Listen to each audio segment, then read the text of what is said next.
Good morning. Can I welcome everyone to this General Licencing Sub-Committee hearing?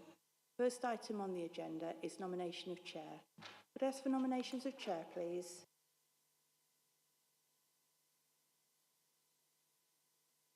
Could I nominate Councillor Wright, please? I'll nominate Councillor Wright. Thank you. Councillor Wright? Yeah, good morning everybody, and can I extend my welcome to the General Licensing Subcommittee today. I'm going to first ask the councillors to introduce themselves and then just go a little bit through the business of this meeting. Then I'll ask everybody else to introduce themselves and I'll describe the procedure that we're going to go through to actually listen to this application.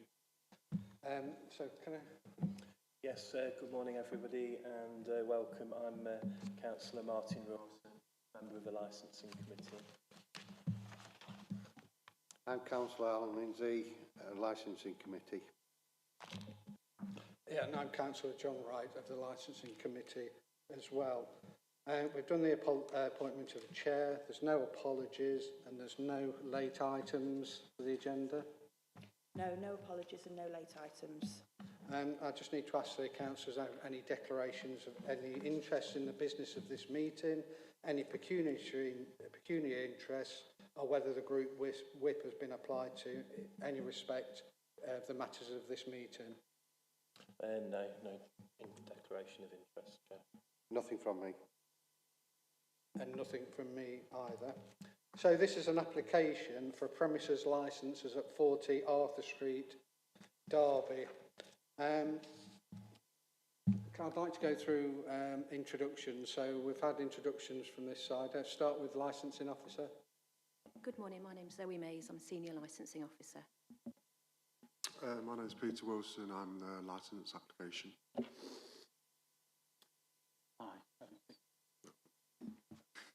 Hi, I'm Simon Tomlinson and I'm also an applicant for the licence.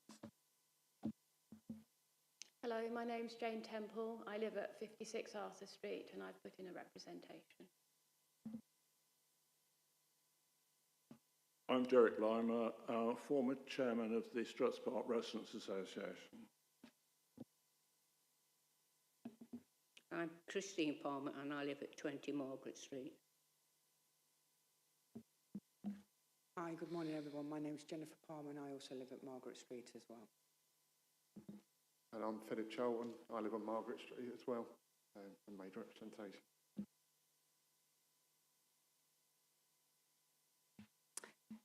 Good morning, I'm Simon Akhtar, solicitor for Derby City Council. Thank you everybody. Just one point of procedure. If anybody asks for additional documents or information at this hearing, I will ask all parties whether they consent to that additional documentation or information being presented. If all parties do not agree, the additional documentation or information cannot be presented to the subcommittee. In terms of procedure, I'm going to first ask the licensing officer to present the report and outline the general terms of the matter to be considered today. That's the application for a premises licence. And then I'll ask councillors and officers whether they want to ask any questions.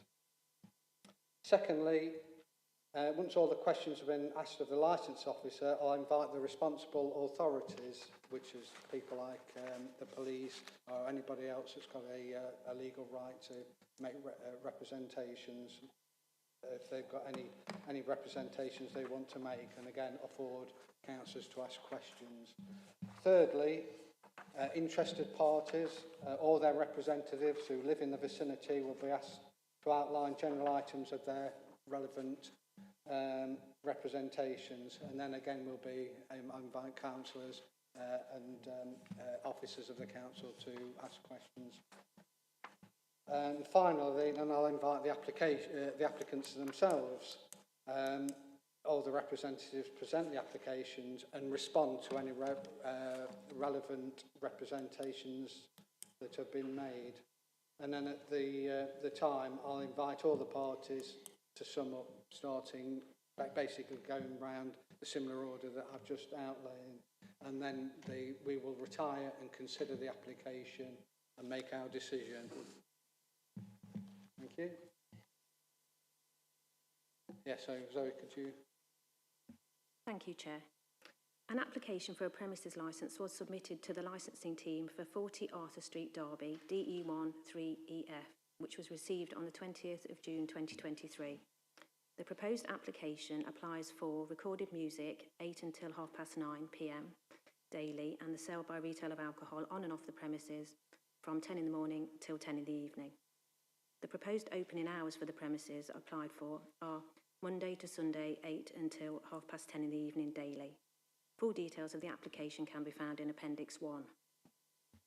The applicant, Just Mooching Limited, have agreed conditions with Derbyshire Police and Trading Standards. Details of the agreement of conditions can be found in Appendix 2.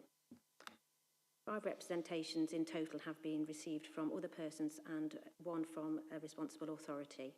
Details of the objections from other persons can be found in Appendix 3.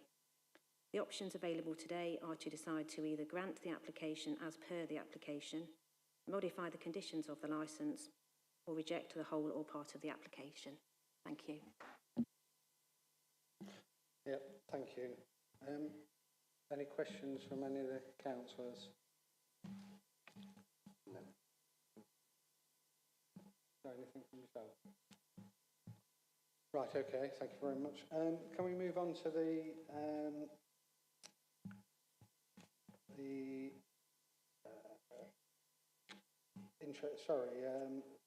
we haven't got any... No responsible authorities.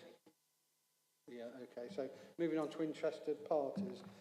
Shall we go through them as was identified? So it was Miss Temple, was it? Thank you.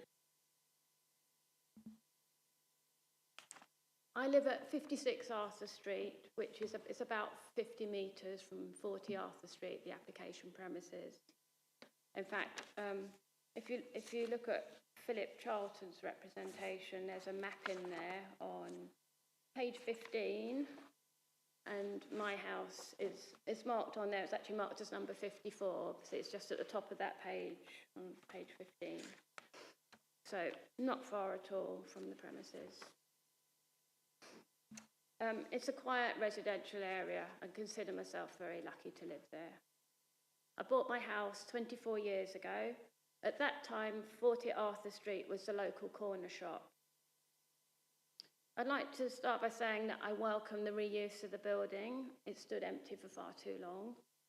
And I consider that a cafe would be an ideal use for it. But that is not what this application is for. And now you'll see that I've put in a representation. It's quite short. Have you all had a chance to read it, or would you like me to go through it now? No, we've all read the documentation, and just for information, we all know the site as well, so. Thank you. So you'll know that I've objected on 3 grounds: prevention of public nuisance, prevention of crime and disorder, and public safety. My main concern is public nuisance, and in particular noise, and that's what I'm going to concentrate on. If you grant this application, alcohol can be served from 10 a.m. to 10 p.m. 7 days a week. To my mind, that is not consistent with the cafe-style venue portrayed by the applicants. It's a pub. The applicants are the landlords of the New Zealand Arms. If you grant this licence, the premises can operate until 10:30 every night of the week, every night of the year. Now, the applicant suggests more restricted hours in the Facebook correspondence that they've had with local residents. Now, if you turn to page 2 of Philip Charlton's representation, you can see what those hours are. So they'll be open from Thursday to Sunday in the morning, and then again in the evening until 10 o'clock, and with a shorter opening on Sunday.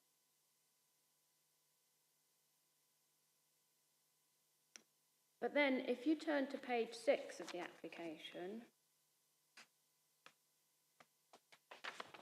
you'll see also in the Facebook correspondence that they admit that they want the freedom to expand the hours in future, which is understandable, to have the flexibility to do that.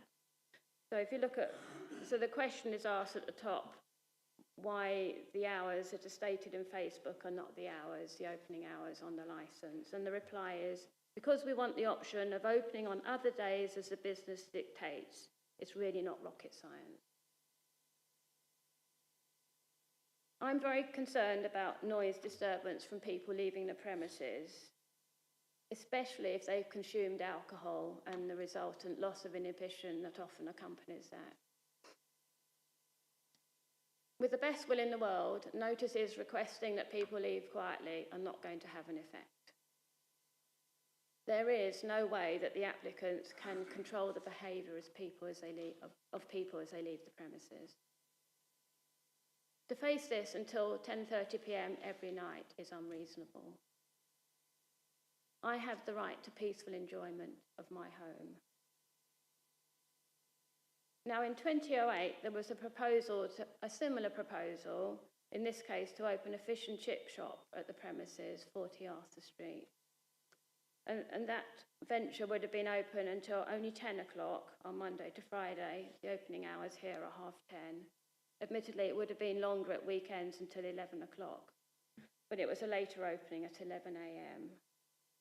And an objection was received from one of the applicants, Pete Wilson, who was then living at 39 Arthur Street, citing noise disturbance. And I can quote his words to you. So he says he wished to object to the proposal, and he says, the noise generated by cars slamming doors, pulling up, driving off is something I would not welcome with a 5-year-old daughter, a newborn due in February. There are a number of families and OAPs with the same feelings on this nature. So that was the applicant's view in 2008. The application was refused. And it was refused on the grounds that it would be likely to result in an unacceptable loss of amenity for local residents by reason of increased noise and general disturbance, which would extend into hours when occupiers of nearby residential properties could reasonably expect to benefit from the peaceful enjoyment of their homes.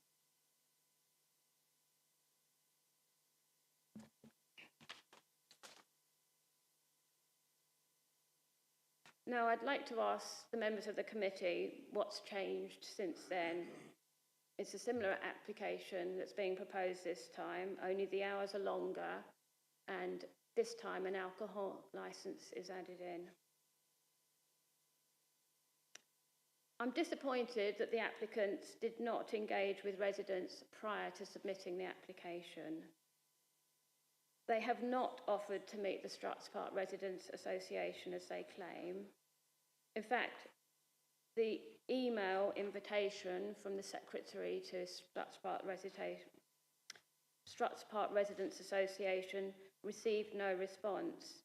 And in Philip Charlton's supporting information, you can see that email. I'm also worried by the sarcastic tone of the applicant's response to some of the concerns raised on Facebook. So one of those is the one we've covered on page 6 already. And then similarly, at the bottom of page 4, when a local resident is worried about the possible effects. And at the end of Pete Wilson's comments at the bottom of that page, it strikes me as an unfortunately sarcastic tone he's taking there. And unfortunately, that gives me no confidence that the applicants would engage constructively with residents if any problems were to arise once the premises were operating. Now, I hope I'm wrong about that. Firstly, I hope there are no problems if the licence is granted, and I hope that my fears are unfounded. So in summary, my main concern is prevention of public nuisance, and particularly noise to those residents living in the vicinity of the premises. I'm also worried about the prevention of crime and disorder and public safety, particularly when people are suffering from the effects of alcohol. But I'll leave others to expand on that. And finally, I'd just like to say that I would not have bought my house if 40 Arthur Street had been licensed premises at the time. Thank you for that.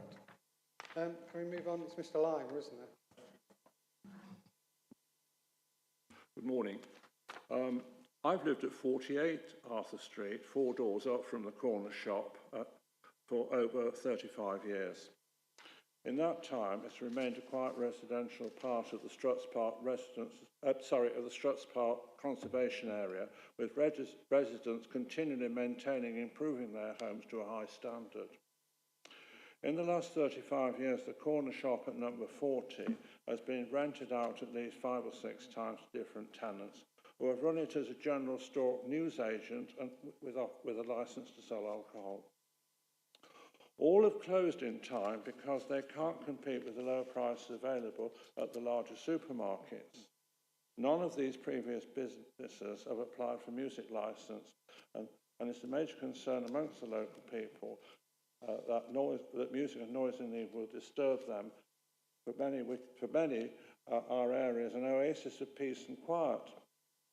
Once any through traffic has stopped in the early evening and residents are at home, having parked their own vehicles, visitors have often remarked to me that they can't believe how quiet the neighbourhood is, considering we live so near a city centre.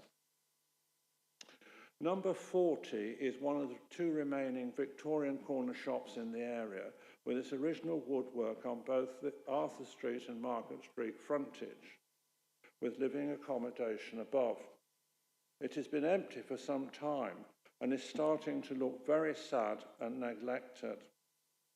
Personally, I would like to see the property restored and reused, providing the business can be run quietly and local residents in both Arthur Street and Margaret Street are not inconvenienced in the evenings. I hope this will be considered by the Licence Committee when they are making their decisions. But should a licence be granted, I would also hope that the owners of the new business will go out of their way to respect these concerns of us, their neighbours, at all times. Thank you very much. Yeah, thank you very much, Mr Lima. And Mrs Palmer, is it? I'd just like to object to the noise. I live at 20 Margaret Street, which is right across the road. It means I can't go to the back of my house, the front of my house, anywhere, because I'll hear the noise. It'll just be continuous. And my daughter works permanent days. She has to be in bed for 8 o'clock, and she's up at 3:30 in the morning, and she's going to get no sleep whatsoever. I have a husband who's ill, and it's not going to do him any good either. And I have a heart condition, so it's not going to do me any good either. Thank you very much. Is there anything further you'd like to add to that? Yeah, hi, I'm Jennifer Palmer. I also currently live at Margaret Street with my parents as well. As my mum's touched on a little bit as well, I work a permanent morning shift, so I leave work at 4:45 in the morning. I currently start work at 5:15. I'm a team leader at Toyota and I manage the apprentices, so I manage from 16 onwards upwards. So for me, I go to bed roughly between 8 o'clock and 8:30 at night. My biggest concern for me is my mental health and well-being with not getting adequate enough sleep. I have to be on the ball with my job with managing young people to make sure that if there's any signs of mental health or anything I need safeguarding-wise, I report to work. For me, my biggest worry, I feel, is that I'm not going to be able to do my job to the best of my capability. And that could have a detrimental effect on me, myself, because if I end up losing my job because I'm poorly performing, that means I lose my livelihood. I also then will not be able to financially help support my parents as well, and also myself. So me, my biggest fear is the noise, not getting enough sleep. Also, you know, how else can I strongly feel this will not benefit the area either for the other people living around us as well. We have a beautiful area, you know, we've lived at my parents' address now for over 40 years. You know, if this goes ahead, I may have to seriously consider finding somewhere else to live because I'm not going to get quality sleep. And I'd just like to make the panel aware of that. Thank you. Thank you very much for that. And it's Mr Charlton, isn't it? Yes, it is. Thank you. my representation was quite extensive. I'm really pleased to hear that you've read it, and I don't intend to go through it all, will be some considerable time. But a few key points, really, and James mentioned some of it. For me, there's something about this application doesn't quite stack up. What the applicants have said to the community group on Facebook, and that's the only community engagement that I can see any evidence of, isn't consistent with what's stated in the application. Would you mind not looking at me, please? It's a little off-putting, if you don't mind. Is that okay? Yeah, but we'll just proceed with your, your representation. Yeah. I think people are just going to interested in what you've got to say. Okay. Yeah, it's not what was stated on Facebook as the intentions around the operation of this premises isn't consistent with what's in the application, which is for a licence to sell alcohol 12 hours a day, 7 days a week, 365 days a year. It's my feeling that what was stated on Facebook was an attempt to paint a picture that might be more acceptable to the people on that community Facebook group than is actually what's being applied for. There's a number of other kind of inconsistencies, and when those inconsistencies were raised with myself, as James pointed out, it's a very sarcastic response from one of the applicants that it's not rocket science. And that gives me no faith that should the licence be granted and should there be issues in the future, that there'd be any meaningful engagement or listening to local residents and any concerns that they might have. Furthermore, I mean, it was stated on this post that Mr Wilson was the applicant for the premises, but the application is a limited company that was established the day before the licence was set up. The application talks about the premises being used primarily as a cafe, bar, stroke lounge, but in the additional information I've provided regarding Just Mooting Limited, it very clearly says there that the nature of their business alongside cafes is pubs and licensed premises. So again, for me, there's an inconsistency there about what's been said in the application, what's been said to the community, and what the truth is regards the establishment of that company. A couple of points around some of the licensing issues. Apologies. The prevention of crime and disorder. The premises are like, it's a quiet residential area, as some of my neighbours have said. There is a high crime rate in that area, higher than the city average. Crime is a problem in the area. And the highest crimes by far are violence and sexual offences. There's lots of research out there. I've included some references in my representation. Alcohol is a major contributor to violent crime and violent offences. There's a real concern as a local resident in what is a high crime area already that an alcohol outlet will contribute and make violent crime worse in the area.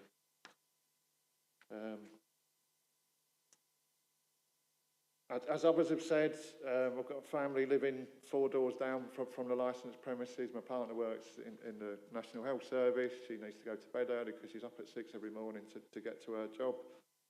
Real concern that there will be disturbance and loss of our right to peaceful enjoyment of our home as a result of these premises being licensed. And her daughter and myself, her daughter studying for A-levels, I work from home most of the time, so there'll be disturbance during the day as well from these premises being licensed. From customers coming and going, deliveries, the noise of kind of emptying waste into the bins, the people there, etc., etc.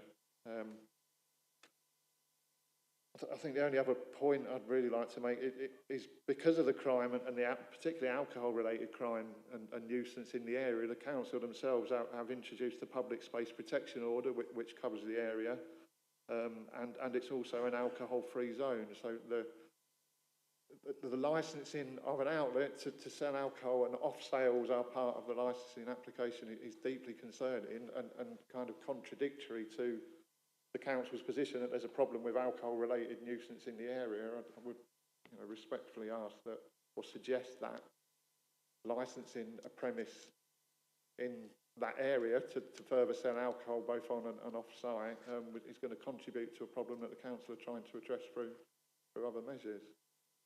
And I'll leave it there, thank you. Thank you for that, Mr Charlton.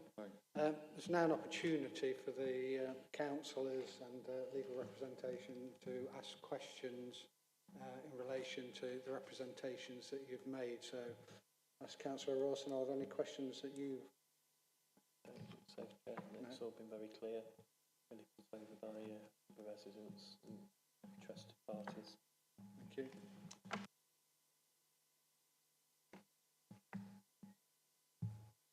Any questions from yourself?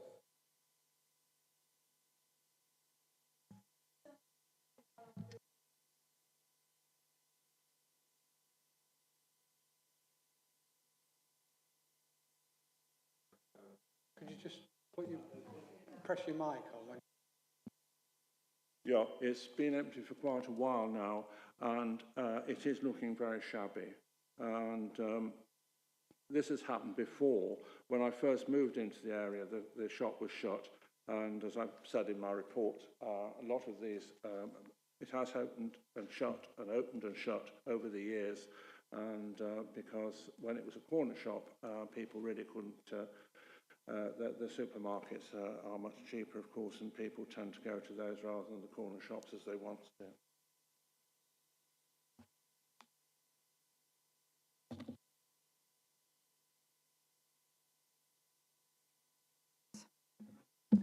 I've just got one question. You mentioned the previous application, fish and chip shop, I think you were talking about, and you quoted the reason why it was rejected. Could you just tell me what the source of that quote was, please? That's from a decision notice from the planning department. Thank you very much for that.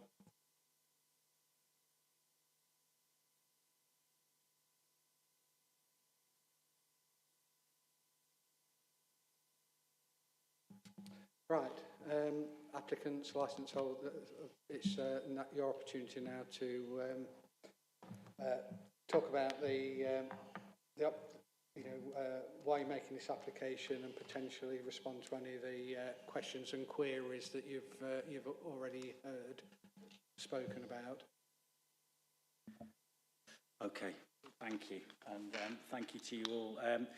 Yes, we had been running a pub. The New Zealand Arms. We built that up very successfully, but we felt that the hours that the pub demands don't really fit in with having, certainly with myself and Pete, having a family and making sure that we're doing the best for them with our hours. Can we interject, or do you just want to speak at one time? Can we interject? No, would you just one at a time? Okay, that's fine. Yeah, please. I'm happy if you want to. Yeah, we ran the New Zealand Arms from November last year up until July this year. The reasons were quite extensive as to why we ceased to continue with the pub. One being the brewery trebling the investment price and the rental price. However, we were welcomed into the area by the local community, the DE22 postcode, an incredibly challenging area, incredibly challenging. November to July, we got not one complaint, not one noise complaint. We had a great relationship with the local neighbourhood, who were amicable, friendly, and always came to see us if they had some kind of inquiry, shall we say. Once we had a karaoke night on in the area, I think someone had left a door ajar. One resident come and seen us the next morning, politely said there was a bit of noise last night, but it's not like you. Was there a reason? I said, yeah, that was my mistake. There was a door ajar, somebody had left it, and they politely thanked me, and it didn't happen again. Like I said, there was not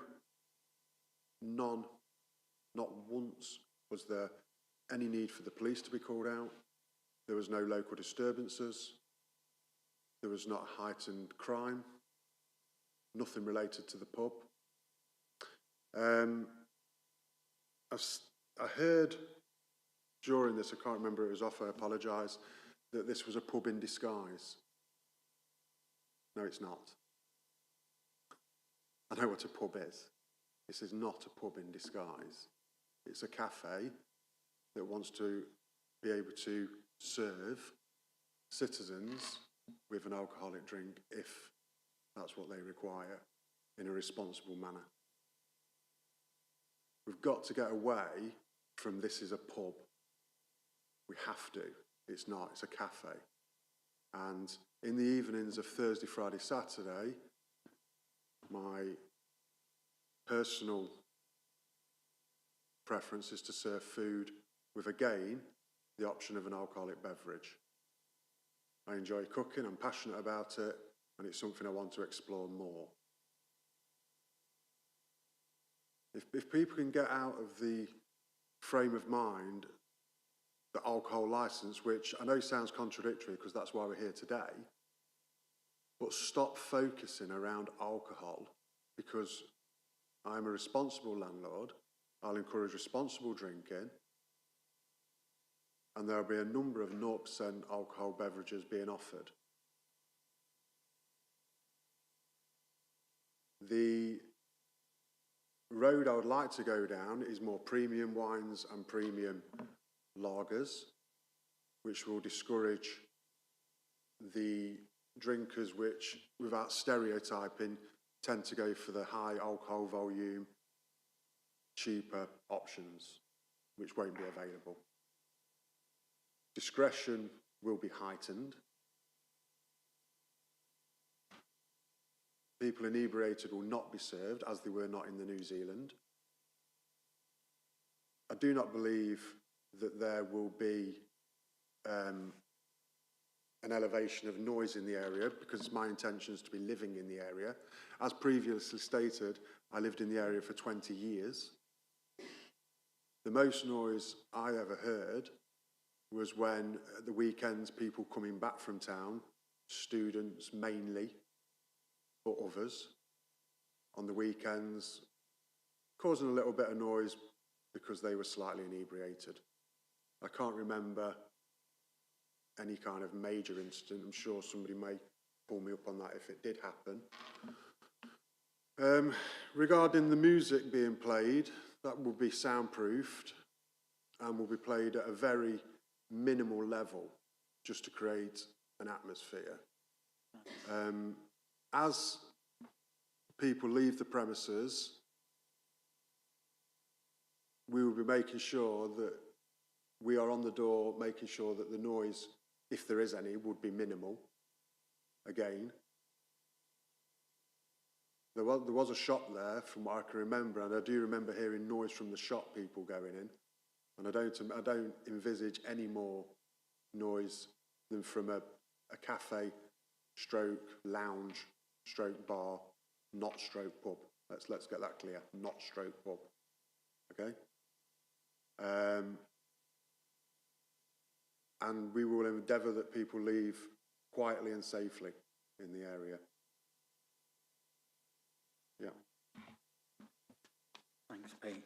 Yeah, I also just, our aim is to create a community cafe, something predominantly, serving really good coffee and premium food for people to come, mostly in the day. As Pete said, we feel from a business point of view that a Thursday, Friday, Saturday from say 6 o'clock till 10 o'clock at night, in that kind of area is absolutely enough. And of course we want to serve food as much as we can all the time, because I want to go away from just serving alcohol. I want the community to come in you know, and really engage with our vision, really. And writing a vision down on a licence application, you never get enough space, or you don't get the chance to really go into a lot of detail. So I do understand that whilst people do have concerns, that, yeah, we absolutely want to converse with everyone in the area. You know, we want to be part of the community. We don't want to be, you know, a business that just comes in and does what we want to do. We want to do things because without the residents, without other people, then we won't have a business. So that's absolutely the noise that we put down on that to play almost like a radio in the background, just so that people, you know, have a little bit of something. But is always going to be in the background. We don't want big noise because people can't talk and converse and actually be part of the community. So we would always be mindful of that. The idea of lots of, you know, cars opening doors and things like that, again, we're really thinking that people will not be travelling a lot. You know, for a small cafe lounge, it will be for the people in that area. And again, I'm really sad that I never received an email from any community group to respond to, because I would have done so in a heartbeat to make sure that everybody felt happy with that. As far as I know, 40 Arthur Street had a licence to sell alcohol, you know, for people to take away anyway. So again, we're just inviting people to come out and, you know, have some, I don't know, tapas and a drink and talk together instead of, you know, staying at home. That was the idea. You know, we have quite a few friends still who live in that area, and we've absolutely listened to them. We did converse with residents before, didn't we, Pete? I spoke to, I think, the councillor Martin Repton, and he then said he was going to put me in touch with the Struts Park Community Group, and no email was received, no phone call was received. And the fact that I had a half-an-hour phone call with Martin Repton, and then I had another 5-minute one with him, which he will, you know, confirm. Yeah. But no email was sent to myself, and no phone call was made to myself to meet with the Struts Park Community Group. As already stated, I've communicated for a few days via the Facebook group, which was overwhelmingly in support of the application. A few people know me in the area from previous events I've put on when I was slightly younger, and people know that the success that I also had with the New Zealand Arms, albeit brief, and like I said, in a much more challenging area, we became a very friendly, welcoming community pub. I will be, if the application goes through and the business does go through, I'll be moving to the area. I'm very mindful of the area, which is, I believe, why speaking to the police as well, they were favourable towards the application. If people think my replies on Facebook were condescending and such, I'll apologise. I didn't mean to come across like that. However, I won't be spoken to quite patronising myself, so maybe that's how I replied in tone. What I did say was very definite. The door will always be open. Push it, come through, have a chat like they did with the New Zealand Arms, and they did in their droves, and we got on really, really well with the community. We had a great relationship with them. We actually had a live music licence at the New Zealand Arms till 12:30, 1 o'clock, which I didn't trigger because I was mindful of the area, and I didn't want to go down that route. I think by a certain time people had had enough alcohol beverages that I think there was a cut-off time, and although legally I could have continued till 1 o'clock in the morning, morally, I thought that was wrong. So we had a cut-off for around 11:30, 12 o'clock, and noise was shut at 12 o'clock. Obviously, this doesn't impact on this application, but I'm just letting you know the background and intentions of my views on areas. Absolutely no way would a 12 o'clock licence be beneficial around the Struts Park area.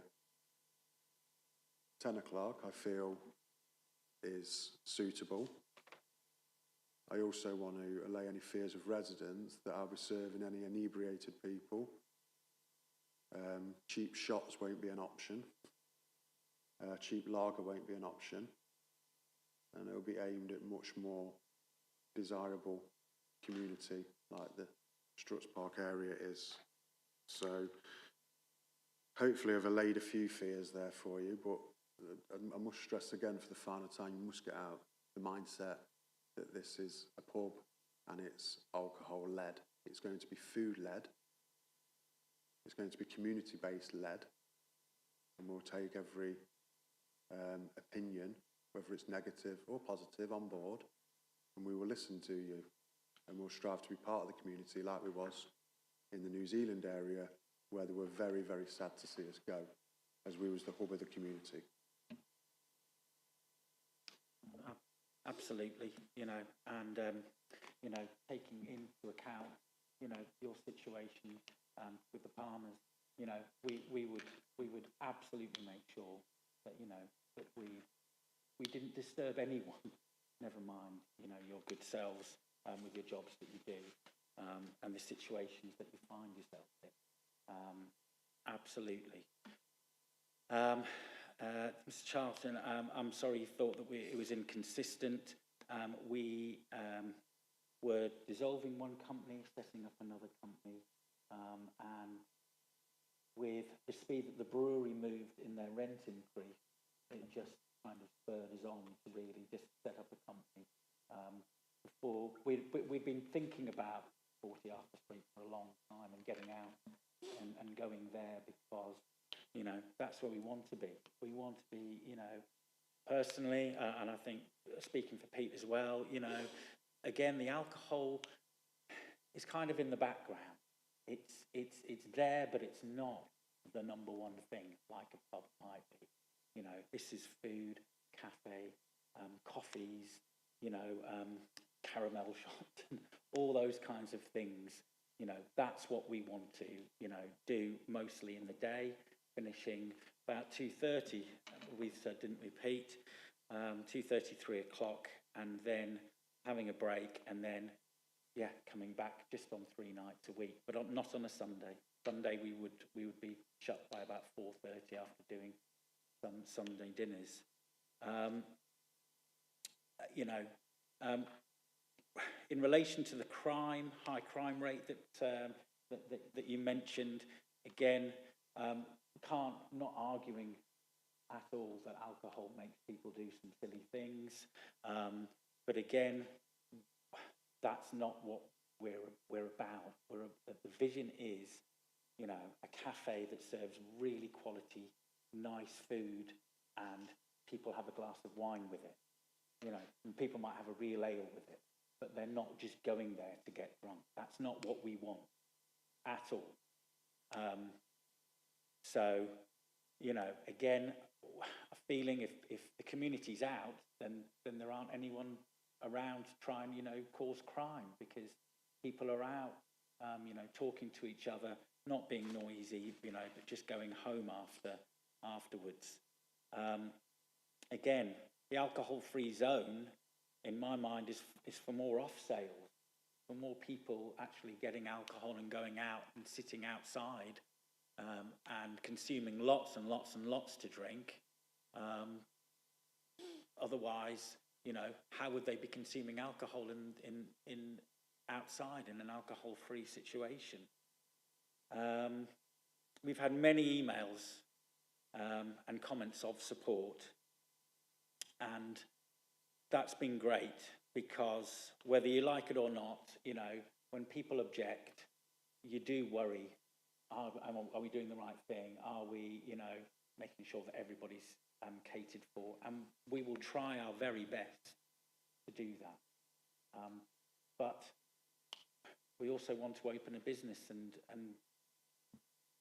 you know, offer something to the community. That I know that the church, for example, tried to turn that into a cafe a little while ago because the landlord told us that, and that wasn't successful for whatever reason. But again, you know, linking with the local church so that, you know, they can come and use it as a coffee shop, as a cafe. That is our main aim and vision.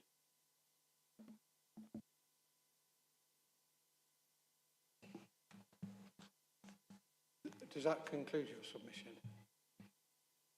Yeah, I can't think of, unless anybody's got any questions, yeah, that's fine. Right, thank you. Yeah, it's now, I know you want to get in Mr. Lyme, but there'll be an opportunity for you later. So thank you very much. No, thank you very much, gentlemen. Mr. Lyme, there'll be an opportunity later. Oh, sorry. For summing up. Now's the time for us, the council, to ask the questions. We'll come to summing up later. So can I just start off, Councillor Ross, anything you'd like to ask? Yes, yeah, I've got a number of questions, so thank you very much for your presentations. Just to start off with, I wonder if you could just give us a bit more information about this seeming discrepancy between the opening hours that you're told us that you're planning to open and the licence that you're applying for. Appreciate that it would give flexibility, but if you could perhaps talk about how often you would potentially be planning to use the licence to its full extent, and how often you would be restricting the hours that you actually open. I think we'd said in the application that, and I think I'd maybe mentioned it on social media, that we wanted the option, if possible, because it's a business. No getting away from it, you've got to make money. But Thursday, Friday and Saturday we'd envisage to be more profitable to be open, which is the weekend, going into the weekend. And also ethically to build up the confidence of the local community, to show that we can organise and run a licensed premises. And then if there was the options for somebody to book the venue on a Monday or a Tuesday evening, which would help our business to grow and thrive, then, or even the local community wanted it open on a Monday, Tuesday or a Wednesday evening, for us to have the possibility to open them days, I just wouldn't want that door shut. So that's why the application went in for the 6 days. So it just gives us scope to open, like I said, for them, if it's beneficial to the community or there's an actual event. I mean, there was on the Thursday, the idea, and it's not set in stone yet, is to have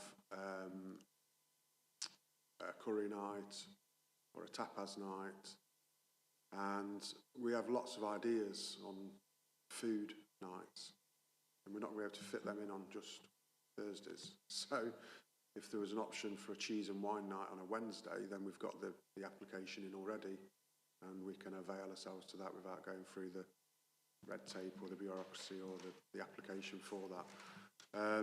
So yeah, just generally for options, and if it's not viable, or if we are succeeding as a business and it's marrying up with our life balance work, then I doubt we'll put more effort in, because we're not there to work all the hours. We want to make a successful business, but we just want the option there so we can open if possible. Okay, thank you. Now you've mentioned the New Zealand Arms, and you were licensees there from November last year to July, I think you said this year. Have you got any other experience of running cafes, bars, licensed premises other than New Zealand Arms? I was in my early 20s. I was a promoter of music for 20 years around the city centre. I've worked in bars, pubs, clubs, events for 20 years. Took myself to Birmingham, Leeds, Manchester, London, Ibiza. Ibiza, I've retired now, apart from taking the children. So yeah, extensive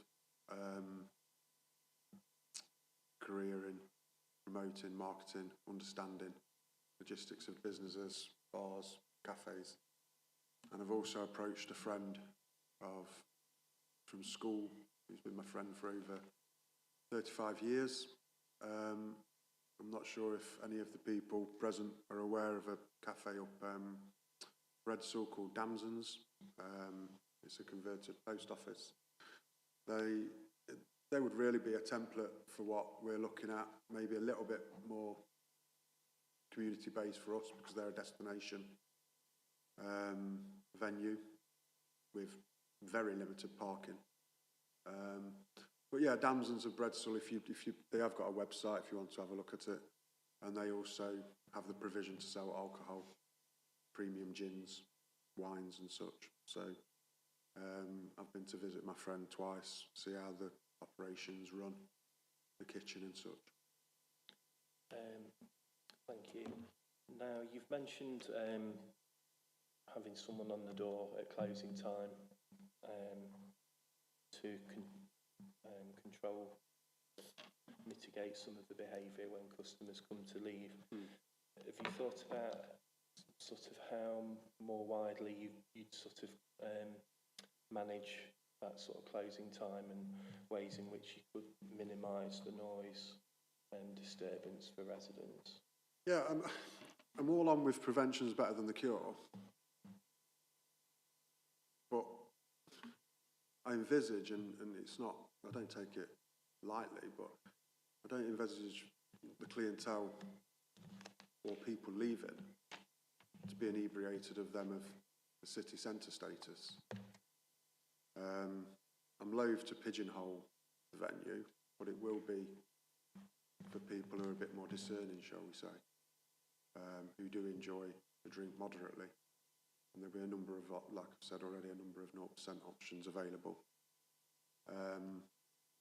Me, myself, as a landlord, a licence holder, have my legal responsibilities as well, my personal responsibilities, and I also have moral responsibilities. So I would be diligent in that people were not overindulging, volume levels going up, and as the premises closes, we have to remember that it only holds around 30. If we were at maximum, I would be on the door politely asking to respect the neighbours and ensuring a safe exit. And yeah, bearing in mind the local communities. My responsibility is really towards the local community. I was just going to ask about that actually as well, the capacity. So if it was absolutely full, it'd be 30 people, there'd be no time when there'd be any more than 30 on. Okay. Can I just say 25 sat down, 25 sat down. We're not looking at vertical drinking. No. That's, I doubt that would be even viable, really. The space would be taken up with seating. Can I ask if you're planning to have any outdoor areas either? Is there a garden at the back or seating on the front on the pavement? No, I don't think seating on the front would even be possible because of the narrow streets.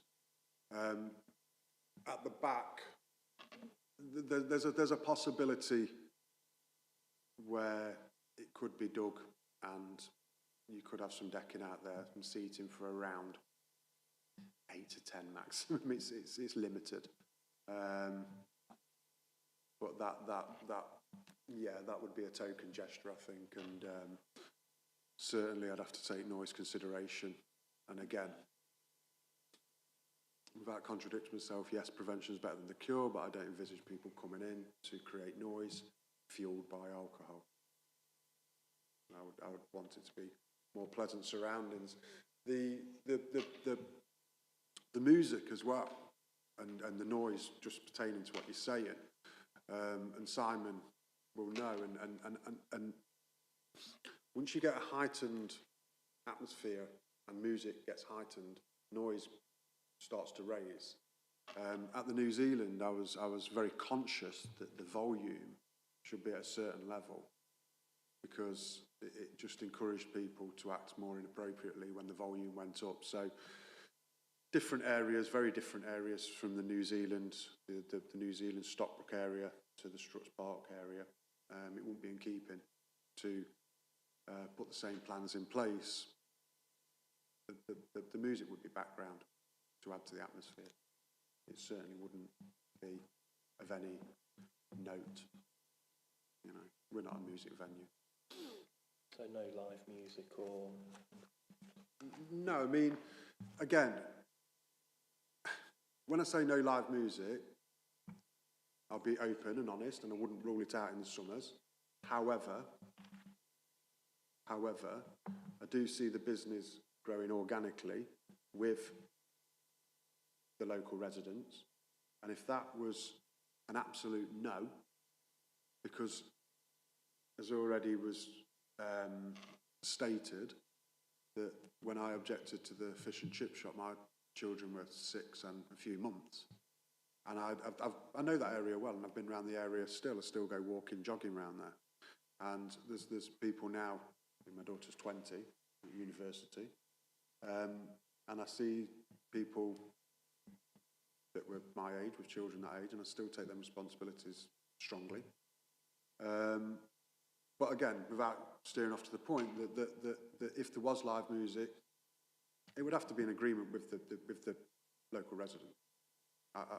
And we'd only know that by gauging it, by working there.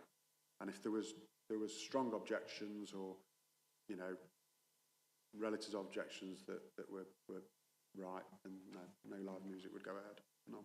It could only be acoustic anyway, couldn't it? So, yeah, but I just wouldn't want noise pollution in the area. If it was, it would be sporadic. But I think if anyone had an objection to that, I would have, and the majority were in favour, and I didn't feel like the objection was realistic, I would point towards the 3-day Darley Park concert that goes on, that attracts, I would say, 60,000, 20,000 each day maybe. I would have strong objections if somebody would have an objection to us, somebody playing an acoustic guitar or something on a night that goes on till around 9 o'clock, maybe 9:30, when you've got the Darley Park concert that attracts 60,000 people over 3 days. Pretty loud, to be fair. So yeah. Okay, and thank you. And final question for me, it's around parking and very narrow streets, you'll know, on-street parking only for residents. Have you thought about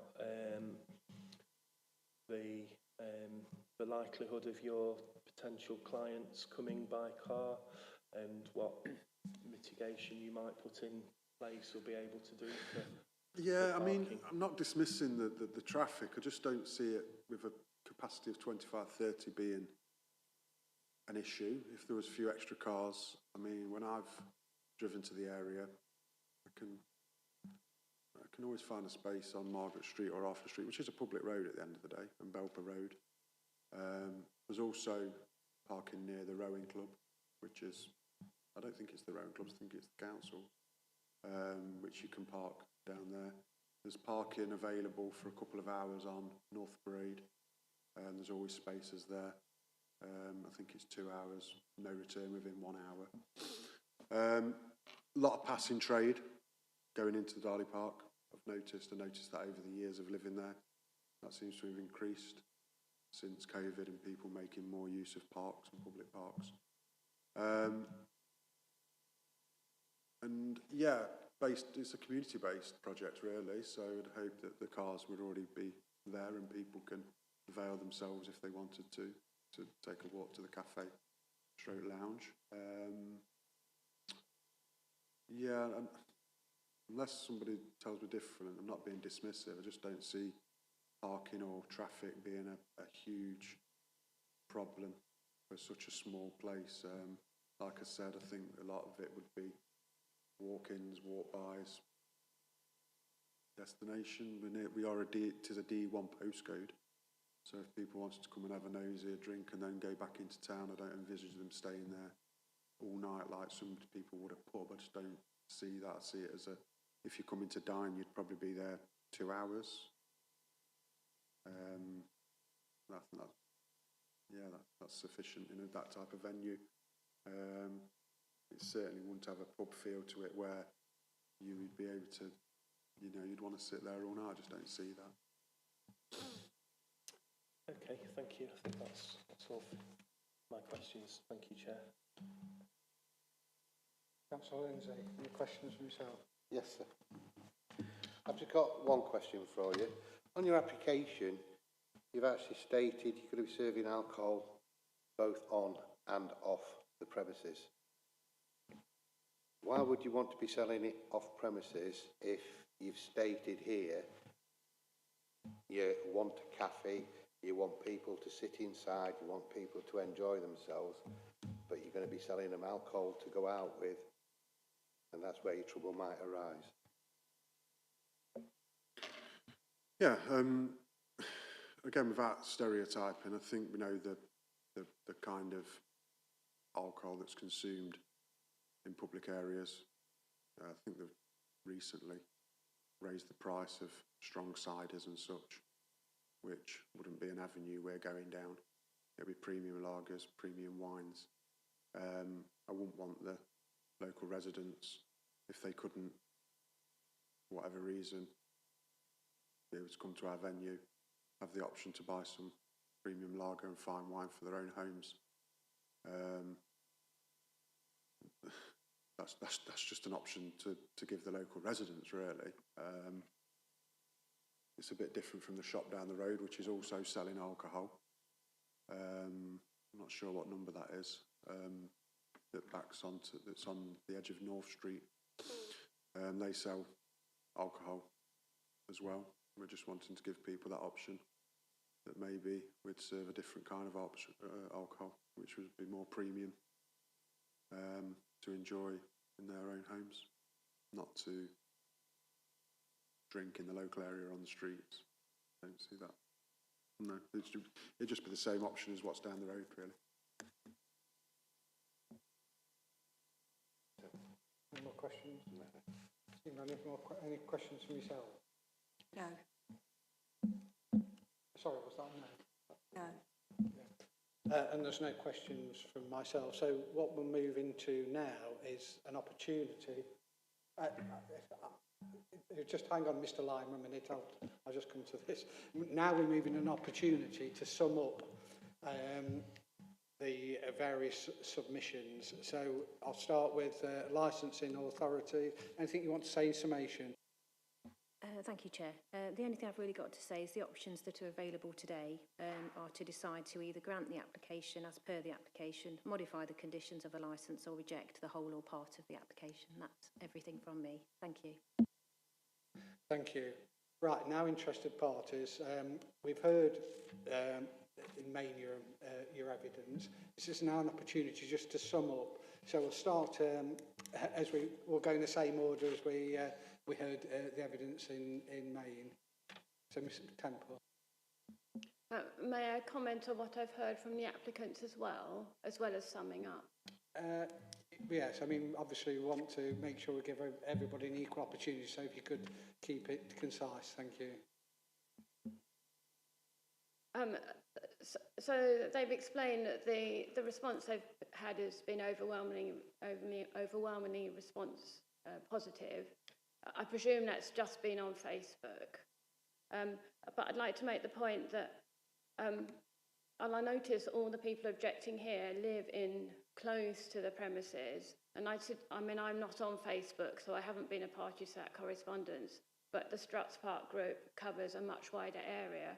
And I'd suggest that those who live further from the premises might be more, shall we say, relaxed about any possible noise than people who are living closer. So I just wanted to make that point.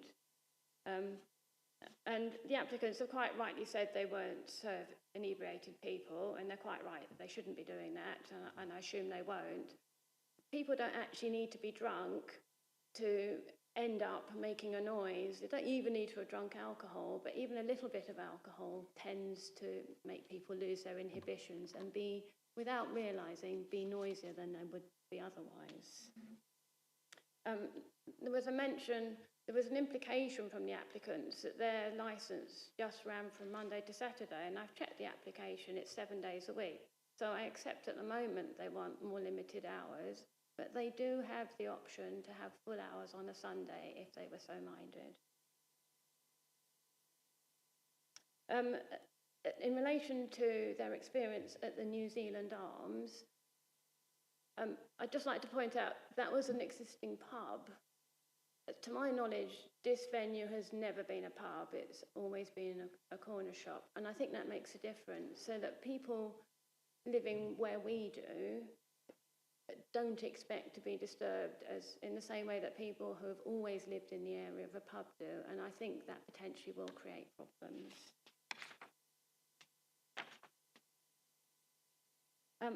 I'm a little bit alarmed to hear that there might be live music. I'd understood from the application that there wouldn't be, and it wouldn't be ruled out, particularly in the summer. I wasn't clear whether that might be played outdoors as well as indoors. And I'm also concerned to hear that if the majority of residents support live music and a few people object to it, even if they object to it strongly, then at least one of the applicants would be inclined to go ahead with the music, if I've understood him correctly. And he cited also the Darley Park concert, which, yes, is a disturbance, but that is only 3 days a year. It's not every day of the year. And finally, I put it on the form with my representation. So there's a question about, is there any way that the application could be modified to overcome my concerns? And I would still feel more reassured if the application for an alcohol licence were removed, and if the hours were more typical cafe hours, say 10 till 4 or 10 till 5. Thank you. Thank you. Right, Mr. Lyman. Yeah, I was interested the times that the gentlemen are saying that they would like to have their serve food there at the Thursday, Friday and Saturday. I just wondered whether they're expecting just local people to come or people to come from a distance, because one problem we've got in Strutt's Park is parking. Strutt's Park was built in 1896 before the motor car, and now most people have got a motor car, and even when I have visitors very near, I live very near the corner shop, they ask me where they can park, and I say, well, perhaps Belper Road, you might have to park quite a way away. It is a great problem, and especially in the evening, because local residents come home from work. Some people have their vans, some people have their private cars, some people have 2 or 3 cars in a family. It is always a problem at night, and Strutt's Park, we've tried all sorts of things to alleviate some of this, but we haven't solved the problem yet. So I just wondered if this is one thing the gentleman ought to consider, is if anybody's coming from a distance, where on earth are they going to park? Thank you very much. Thank you. Ms. Palmer. Just the same, really. It's just that there isn't anywhere to park. Parking's terrible. My daughter's had a parking ticket because she had to park somewhere else. And as for being contacted, I don't have Facebook. Nobody came and knocked on my door and said, do you mind if we do this, or do you mind if we do that? We heard nothing, but we saw the notice on the shop. Thank you. Yeah, thank you. Hi, I'd just like to say with the food side of it as well, we're cooking food, and that's going to have additional smell in the area as well, you know, with waste, you know, delivery vans.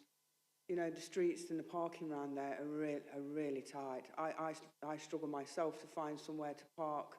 On numerous occasions I've had to park on the park. I remember finishing my night shift once and having to park on a park in the darkness, which is, I don't consider that to be safe for anybody to have to do at 4:45 in the morning. So, you know, parking has always been an issue around that area. Some of the areas are residential parking as well, so that's going to reduce the amount of places for people to park. Even if they're getting dropped off with taxis or a friend parking up, they go to the cafe and the other person goes into town. It's just going to create a bit of a bottleneck round there. The timings as well, with, you know, the hours they wish to stay open. It's for me, that's going to really have a detrimental effect on my quality of sleep. And, you know, my right to privacy, to free space, to peace and quiet.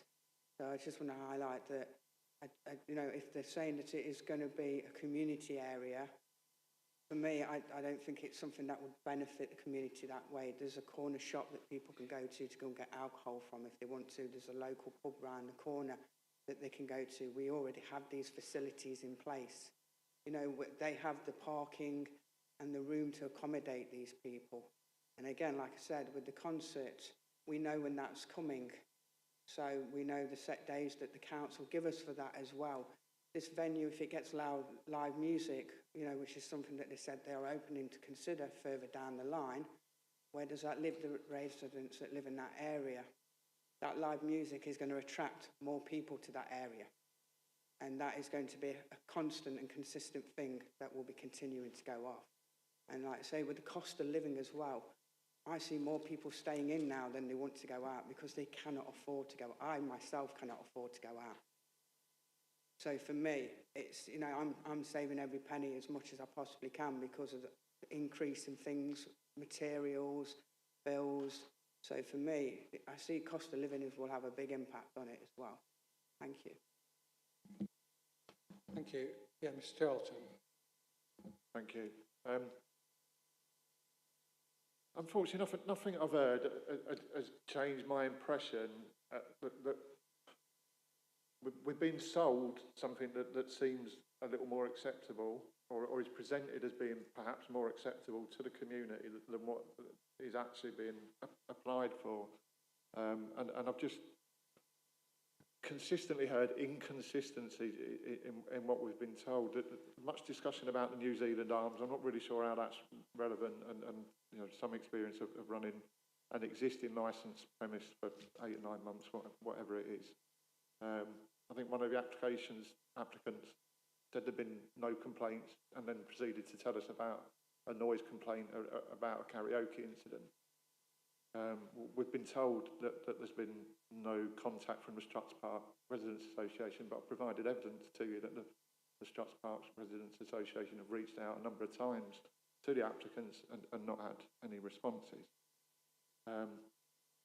We're told it's not a pub, it's a cafe. If it's a cafe, why do you need a licence to sell alcohol 12 hours a day, 365 days a year? We're told that inebriated people won't be served. Great. There'll still be inebriated people in the area creating a noise, nuisance, potentially creating crime, etc., disturbing local residents. We're told there won't be any noise from the premises, and then I think you said it might be minimal. I'd point out that one of the applicants objected to a chip shop in the area because of the noise, so it seems, again, inconsistent. There's not going to be any noise from our cafe bar, but there was a noise from a chip shop, and I objected on the grounds of that noise. I think throughout the application and throughout the discussion today, and again, it's painting this idea that it's a cafe lounge. One of the applications was clear, one of the applicants, sorry, it's a cafe lounge stroke bar. And that's the first time it's really been acknowledged that is their intention. We talk about wanting to move away from just selling alcohol. So why do you need a licence to sell alcohol 12 hours a day, 365 days a year, if you want to move away from selling alcohol? You talk about wanting to converse with the community, but you have abjectly failed to respond to any emails from the Residents Association. Your only interaction with the community seems to be a post on Facebook. Councillor Rawson asked about a discrepancy between the opening hours stated in the application and what you've talked about here, and I think as Jane mentioned, you've given the impression that you're only going to be open 6 days a week. The licence and the application is for 7 days a week, and there is the potential, this licence will grant it, that the premises will be open and serving alcohol 12 hours a day, 7 days a week, 365 days a year. You talked about your experience in bars since your early 20s. The application talks, I believe, says you're both former teachers. So again, I'm not quite sure whether the two things happen at the same time. I don't know.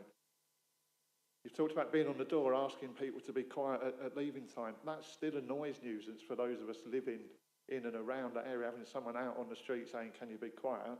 is still over and above the noise that we have at the moment in a quiet residential area. You've talked about having live music on. You haven't applied for a licence to have live music, which is a real concern. Do you really understand the licensing application, or do you think you can do what you want once you've got a licence?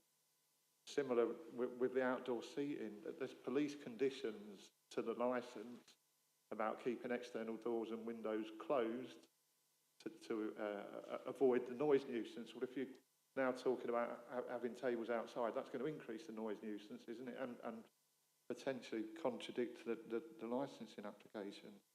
You've said parking's not an issue, provided evidence from the Residents Association surveys that parking has been an issue for years in that area.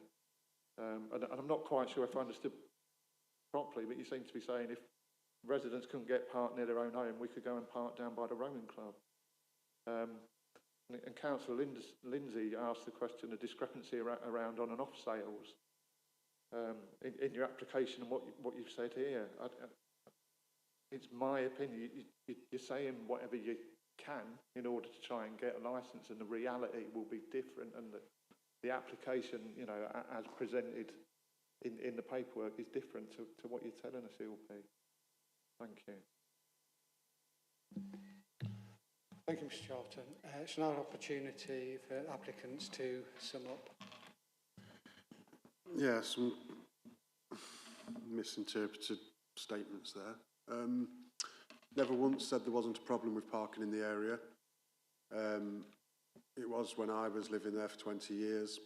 What I've always, like I said, maintained, been able to find a space. It's a public road. There's parking on the end of Belper Road. I've always found as many as 8 to 10 spaces there in the day. More in the evening as the commuters go and leave. There's a lot of spaces on Belper Road. There's a lot of spaces at Derby Rowing Club. And there's the odd space on Arthur Street, Margaret Street, the odd space, granted. Okay, so we will be encouraging via marketing on people where to park. But for a venue of 25, 30 people, I genuinely don't envisage a problem. That's not me being blasé. I believe it will be more passing trade, community trade, who are very positive about us. Regarding the live music, I think I did say that that would not be a priority. Organically, as the business grows, we would endeavour to engage with local residents on their thoughts, and if we didn't feel that it was in line with the local residents and ourselves, that would be a no-go. So I'm not sure where you're assuming that we're going to become this local live music venue. It's not in the business plan. It's something that would enhance the cafe bar. Regarding people leaving, again, I'm not creating a problem before it's not there. If people have consumed alcohol responsibly, from my experience, they're responsible people. It's just, you know, obvious. And they'll be leaving accordingly. When I lived in the area, I'll just touch on the off sales as well. That's just a provision like the shop offers down the road. Some people might want a different kind of alcohol that we're providing to what the others don't. When I lived in the area, regarding the noise pollution, and I don't think it's any different because I do know quite a few people that live in the area still, the most noise pollution was around 12, 1 o'clock from people coming from town, going back to their houses. I didn't see it as a major problem, but that's when the noise pollution was more relevant. We'll be shutting at 10, 10:30. So I'm not sure where 1 o'clock, 12, 1 o'clock would come into us causing noise pollution regarding the sales of alcohol. And again, with noise pollution, and with the terraced housing so close, I think I heard more noise coming from people's gardens with barbecues and visiting friends or family from gardens than I ever heard on the street. And this is a small venue that replicates really a terraced house. So I'm a bit concerned that people don't have problems with the noise pollution coming from gardens that are so closely knitted together in the area, because that's where the most noise pollution comes from when I live around there. And when I walk around the area, and I have done due diligence over the last few months to look at foot flow, see if the area's changed that much, which it hasn't. The most noise I hear is from gardens. And much later than 10 o'clock at the weekends. So, yeah, I can't stress any further that we want to work with the local community. It was quite dismissed very easily. I don't know what the New Zealand's got to do with it. Well, I do. I know very well what the New Zealand... Do not dismiss that area. That area did have an existing pub there and had an existing problem there. It had an existing drug problem. It's had an existing noise pollution problem, to which the residents were very fearful of. When me and Simon took over, the local residents and community were absolutely gutted we had left. We'd become the hub of the community. We embraced them. They embraced us. Someone did not come in to complain about the karaoke. They did not put an official complaint into the council. They came in and inquired and said, it's not usually like that. Is there a reason? We spoke about it adultly and amicably. So whilst I do take all these concerns on board, very, very serious, I've tried to allay some fears as well. But I'll also take on board the people who are positive towards this, who know me personally as well. And not once did I get an email off anybody, or a phone call, or a text message off anybody from the Struts Park Community Group. I spoke to Martin Repton for half an hour. He then followed that up with a 5-minute phone call and said, would you meet them? And said, can I pass your details on? I said, gladly. I have had no contact. I checked my emails yesterday. I checked my junk emails. I've checked my focused emails and I've checked my inbox emails. I have had not one email off the Struts Park Community Group to engage or to meet. And this has been their chance to turn up. So, yes, I do accept that some people are not on social media. I wholly accept that. On the other hand, however, a lot of people do communicate through social media. And it's been incredibly positive. We want to enhance the area, not destroy it. So, yeah, and the tone of what's just been said in summary from a few people has been misinterpreted greatly. And I feel like it's distorted what we've said, and hopefully the committee will see that. That's all I've got to say now. I just want to say that, you know, the positives. A lot of this is all the assumptions around negative kind of ideas, and I just, you know, I want us all to remember the positives as well of, you know, putting a business into that corner, doing it up. I think the fear of the live music, I think we're just talking, thinking aloud. You know, nothing is set in stone, nothing has been decided. You know, until we get there, if we get there, and again, you know, listen to how a business is run is listening to your customers, listening to the people around you. So again, the positives are of having a community place to go and have a coffee with a friend and a cake, you know, and have lunch. But as a business, we just have to cover all our bases and kind of think, okay, the selling of, off sales. Again, it's not a priority, but it's there if somebody wants to be spontaneous and go, I really like that, however, that very premium bottle of wine, can I buy one to take one home? Well, yeah, you can. You've had a glass and a half with your meal, and now you want to take one home. They are able to be spontaneous. But again, it's not a marketing, we are an off-sales driven business. It's there and in the application to cover as many bases as we possibly can so that we can be, responsibly spontaneous. The noise, I don't see what is offensive in the daytime of people sitting outside and talking and drinking coffee. It's a happy noise. It's one that we don't, since COVID, that we don't hear enough, in my opinion, of people coming together and actually, people do it in their gardens, as Pete said, but we're not doing it as a community. So all the assumptions being so negative, I just don't understand why people go down the negative route so quickly and not actually think, well, what is it? What's the positives of it as well? And I wish that had been maybe mentioned a little bit more too.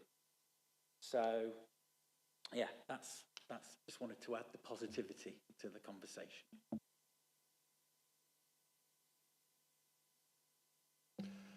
Right, thank you for that. There now comes to a stage of this agenda where we need to consider a resolution to exclude the press and the public from the meeting while we consider another item. So normally we would retire and consider the options, consider what evidence that's been provided to us and come up with a decision. But we now are looking to exclude yourselves and the press from the meeting.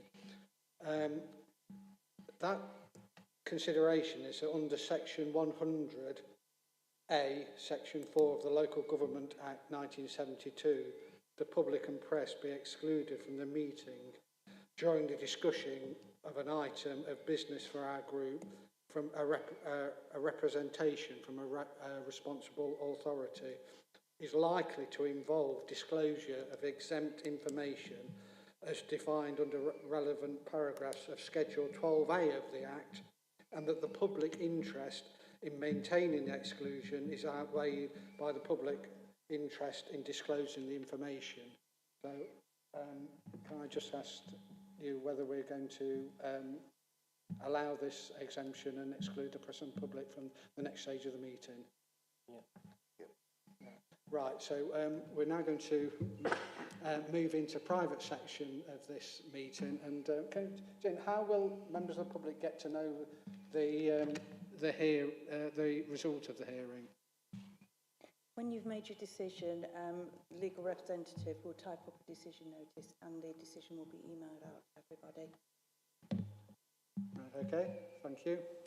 So we'll clear the room now, apart from the applicant and the public.